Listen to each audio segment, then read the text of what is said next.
Hi friends అందరికి ఏం చేస్తున్నావు అమ్ములు? ఏం రాసుకుంటున్నావు? అలా ఏబిసిడీలా? ఇటు నా దగ్గర పైకి హాయ్ చెప్పు మన వాళ్ళందరికి. ఇగో మా అమ్ములు అయితే రాసుకుంటుంది. రాయ్ మరి ఏబిసిడీలు రాయ్. నువ్వు రాయ్ రాయ్ మమ్మీ. చిన్నప్పుడు పలక చూసుకుంటప్పుడు అయితే మేము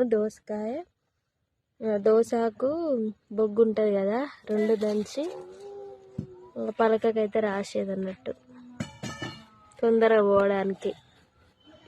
మీరు అట్లా చేసిరా? కామెంట్ చేయండి. దోసకు బొగ్గు రెండు దంచి దాన్ని మొత్తం క్లీన్ చేసేది. ఏం రాస్తున్నావు? అదేనా ఏబి? పెద్ద అమ్ములు కూడా వచ్చింది. నువ్వు రాయి మమ్మీ, నేను పెట్టిస్తే.